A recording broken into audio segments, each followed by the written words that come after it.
Well, you made the statement, Chris, that you got to go get the players. Mm-hmm. Well, there's the good and the bad of being in South Carolina and playing in the SEC. The good is that the Deep South produces the best football players in the country. All right. In addition to that, though, you've got everybody in your backyard like Clemson, Georgia, et cetera, fighting for those players. And Will Muschamp, shoot, he brought in classes in the top 15 to 25 in the country, but you can be number 20 in the country in recruiting, but you're going to be number 9 or 10 in the SEC. Mm-hmm. And you know what the deal is there. Is there any indication that Shane Beamer is giving you hope that the recruiting is going to be better than it was? Well, I think the hope really stems from what he did in his last stint when he was here. And again, I know Steve Spurrier was the head coach, and certainly that helped. But Shane Beamer assisted in recruiting some of the best players that have ever worn the garnet and black. So he proved in that first stint, in my opinion, that he can do it. To your point, Mark, and Gamecock fans don't want to hear this, but just call it for what it is. I mean, has it ever been harder to win at South Carolina than it is right now? When you factor in the run that Clemson's on, I mean, they had a bad season last year and won 10 games. Georgia just won the national championship.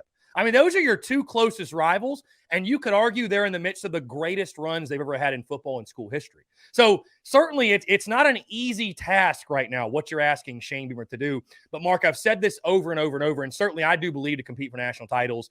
You know, fans love to say, it's funny, the fans of teams that don't recruit well are the ones that say stars don't mean anything, right? If you pull in a top 5 class, then stars mean everything to you, right? You're just going to lean on the stars. But at South Carolina, until I think you get to a point where you're averaging 8 to 9 wins per year, because the best players in the country, they want to go where the winning is. They want to compete for titles. They want to get a ring. They want to go where they're going to get drafted. And guess what? The scouts pay more attention to teams that are winning and are in primetime games and are playing for championships. Let's just call that for what it is. At South Carolina, Mark, I think right now what you have to be is a master talent evaluator and a master talent developer. Because to your point, the previous coach and previous regime, it's not like they brought in duds. They brought in talent. They couldn't develop them. Guys got on campus, and for whatever reason, it didn't feel like they got the most out of them. And you can see that right now. I mean, you see South Carolina with guys in the NFL from the Javon Kinlaws, the Debo Samuels, to the Hayden Hurst. I mean, on one team, South Carolina had Debo Samuel, Brian Edwards, Shi Smith, Hayden Hurst, Rico Dowdle, who at running back, who's in the NFL, and they still couldn't get it done offensively. Well, why is that? Again, the development was just not there. So, you know, it's one of those things. I don't know if you've ever seen Moneyball, Mark, but when Billy Beane is talking about we are card counters at the blackjack table, I kind of look at South Carolina that way. And I'm not sitting here saying we can't go out and get 5-star players. You know, again, I think the biggest plus of adding a guy like Spencer Rattler, if you can show you can develop him and he can have a good season and he can go in the NFL draft, I think that opens the door up to more big-time quarterbacks looking at South Carolina and changing the stigma around that position. Because I don't know if you knew this, Mark, South Carolina has not had a quarterback selected in the NFL draft since 1989. It's been a very long time, Mark. So if you can change the narrative of that position, because, again, if you don't have a big-time QB, you just simply don't really have a chance to compete week in, week out in the SEC. You can change that narrative. I think that helps you out tremendously.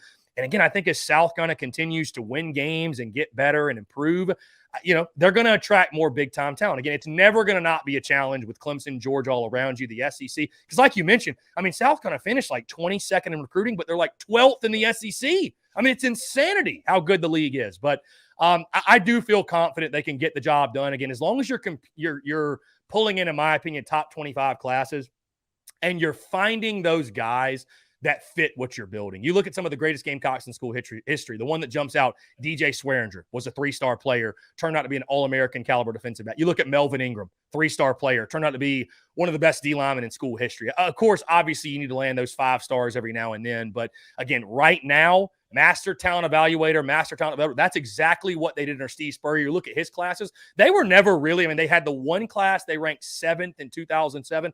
Outside of that, they sat 20th to 25th, but they got the absolute most out of the talent they got on campus. So I think right now, that's what you have to do. And I think the more you win, I think the easier it becomes to get more top elite talent to consider coming to Columbia.